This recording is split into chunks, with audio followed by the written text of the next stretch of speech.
জামাতে ইসলামের ভিডিও দেখলাম যে তারা সাইদি আল্লামা সাইদির কবরের পাশে গিয়ে তারা এখানে উচ্চস্বরে গজল গাচ্ছে, যেটা আপনারা ভিডিওতে দেখতে পাচ্ছেন।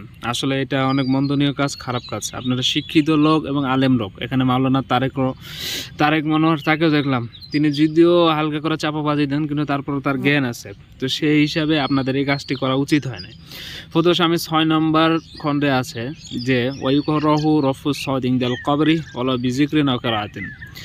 রফু সদ মানে আওয়াজকে উঁচু করা, এটা হলো মাকরু। যদি সেটা জিকির অথবা সেটা কেরাতের কারণে হয়, তো কোরআন পড়া অথবা জিকির হয়, এই সময়ও আপনার আওয়াজকে উঁচু করা এটা কি নয়, উচিত নয়, এটা মাকরু।